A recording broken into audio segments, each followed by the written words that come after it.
Hey guys, I'm Naomi Chelamhango. Thank you so much for joining me today. I have a little treat for you guys today. I'm not alone, and we're going to be having an interesting discussion with two amazing people who are going to introduce themselves. Yes, sir. Hey. Thanks. Ladies first. Ladies first? Yes, okay. So I'm Lydia Zulu. What else should I say about myself? You love God, food, all those types of things. Okay, those type of things, yeah. Those types of good stuff. Yeah. Okay, as you've heard, I love God, food, I love having fun. I have a YouTube channel of my own, and I'm just happy to be here. Yeah, awesome. My name is Joshua Sakala, aka Josh the Artist, and I'm also here to live life, spill the truth about my life on the internet, because that's what we love to do. Yes, Also have a YouTube channel, do subscribe and do the things. Glad to be here. Alrighty. So we're going to get right into it. So we're going to be talking about mental health, just a few questions around it just to see where we're at and all that jazz. So we'll get right into it. Yes. The first one is, have you guys ever experienced challenges with mental health in relationship, whatever type of relationship, and how was that received if you have? Okay. I feel like I kind of experienced to some degree with like my parents, right? And I think being the last born, they've blatantly said, you're the last born, you want to add the certain things, you just won't understand and whatever. So like for me, it was coming from a point of where I felt like I'm not being seen and I'm not being heard. So them seeing me as, last born, young, for me was like, but guys, I'm an adult, you know what I'm saying? So for me, it's like, you have just chosen to not hear my views, chosen not to see my opinion and the way I view stuff. So it was something I kind of had to deal with, and also understanding where they were coming from. Right. Obviously, being in a traditional setup, they didn't have that with their parents as well, where they could sit down and say, so this is what I'm feeling, this is what I'm doing, this is what I would like to do, this is ABCD. It was just, this is what it's supposed to be. You get it from them, you run with it, no questions asked. So there's obviously understanding them, but at the same time, not neglecting myself. So I think that's like an area where I think I kind of felt it the most. But I thank God I was able to navigate that in a healthy manner. Okay. So we really don't, like what I'm hearing you say is like we don't have enough of these conversations even in family. Exactly. Because even when I look at my own family, both my parents were in the health sector, and it's not one of those things where you can just go up to them and have that conversation with. It's not that easy. She's not. At this age, why are you depressed? Exactly. Like, what's depressing? So it's not as easy. And in relationships, I've had moments where I tell someone, this is what's going on, and they brush it off. And at the same time, I can't really fault them, because I'm like, okay, is it that the person doesn't have the tools to even understand what I'm going through for them to just brush it off in that manner? So I don't know, sometimes it's very difficult, because when someone does that, then how do you respond? Next time you're not in a good place, how do you? So my experience has just been that I haven't felt like it was received well by other people. I remember one of the many times my stomach has taken me to the hospital. And like the doctor was saying, like, okay, avoid certain foods and whatever. And I was like, but also like stress can like contribute. Exactly. And my dad was there. I was like, stress this one. I'm like, what stress? What stress? You got no idea. Like, you have no idea. So like I feel when you say like it wasn't received, sometimes it just, I don't know where like the assumption comes from. Like, you're fine. Like, you just have no other option but to be fine. They treat it like when you get to a certain age, that's when the problems are now unleashed. But you are 20 and then they're 21. Like, you haven't experienced life, And forgetting, I think our parents also forget that we go to school, we don't spend as much time at home. Most of the time we spend at home, we're eating and sleeping or playing. We've grown up in a generation where our parents have been working really hard. We haven't spent so much time with our parents, and we spend so much time at school. They forget that we have experiences apart from them, and they don't quite understand everything that we are going through. You know what I mean?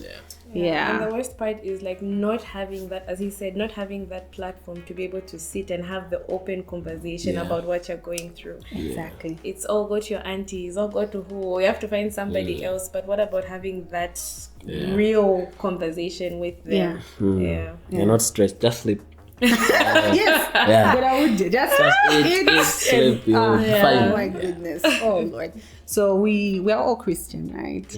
Yeah, and we've been to various churches and all that jazz. So what I would like to know is, do you think that the church is doing the best it can when it comes to mental health awareness or dealing with people that have mental health? And if not, what do you think that they can do better?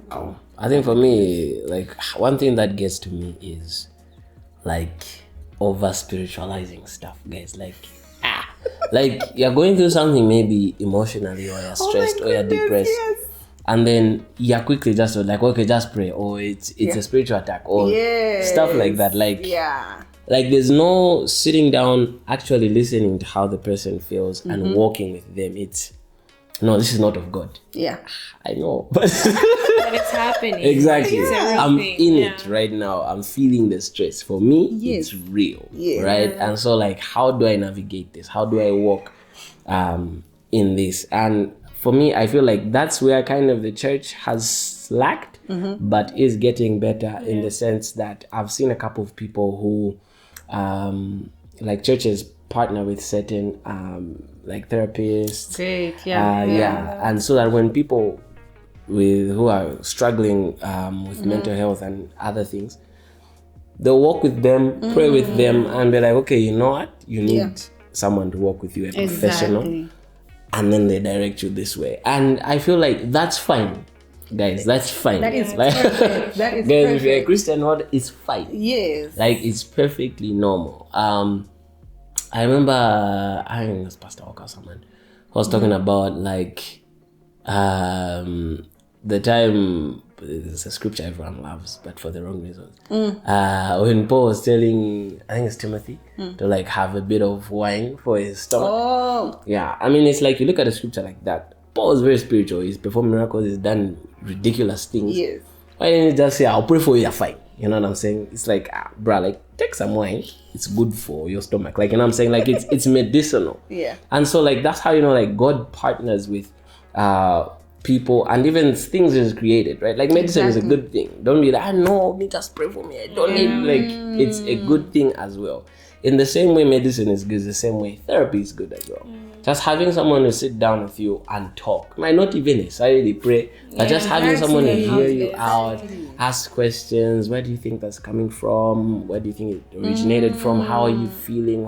When this happens, does it trigger you? Just stuff like that. Exactly. You feel heard. You feel, you know, not just smear your head with anointing oil. Begin to pray. Oh my goodness. I once had someone, so I opened up to someone, just, you know, I was kind of testing the waters because I had never told them anything about what I was dealing with. So at that time I was really, really depressed and I had mad anxiety. And then I tell them about how my night was. And this person says, I don't think you're spending enough time with God.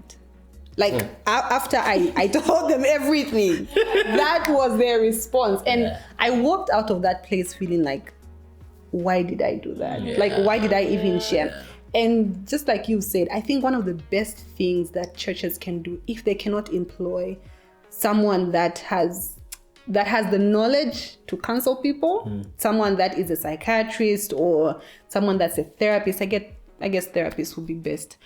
If they don't have that, just point them in that direction. Exactly. If someone comes to you and says, oh, this is what I'm going through, don't just say, oh no, let's just pray. But prayer is important. But like you said, God partners with people on earth, you know? So point them in the direction of help. Exactly. Yeah. So I guess you've actually answered the other question I had for you guys. If you had to choose between conventional therapy and going to church, it is quite clear that you would actually go to, you know, someone that knows what they're talking about. So with that said, I would like to ask you a question. Why do you think that, let me just give a background actually. I think from January in our country, we have seen a lot of people committing suicide. And I have seen a lot of men doing that. And even when people post about it and you see people's comments, it's sad. It's really sad. I can't remember what exactly someone posted, but in the lines of, if anybody else wants to commit suicide, just let me know, I'll help you. Like, you're wasting life. Like, people have bigger problems. Why would you do it? You know what I mean? And with that said, like, social media is a problem. Facebook. Oh my goodness. So why do you think that it's hard for men to open up about their mental health challenges? I feel like, even just like from my experience, is for men it's heavy on the expectation, right? But not necessarily on it. This is how you do it. So I mean, from like as young as what I told, you have to provide, you have to blah blah blah, you have to, right? But then that how to is missing. And then the moment you kind of express that, okay, I don't know, it's like, then you're not a man. It's like, but that's supposed to be like room for you to help me grow. Exactly. And so because of that like mad expectation, it's like, they'll think I'm not man. I would rather fake it, wow. right? Like I would rather fake it than show for real that I'm struggling, right? And the problem with today's day and age is also we have social media. I'm gonna see another guy who's doing well. Right? I'll see another guy who's prospering. He's got a new car. Oh, the car he wants. He took his bed. Okay. You know what I'm saying? Exactly. So it's he's showing like, okay, he's doing it. Right? But even the same person who I'm seeing, probably, I don't know, maybe someone paid for that trip, maybe. You know what I'm saying? Because he also won't show you that side. And so we're just constantly showing each other this side that we want people to see.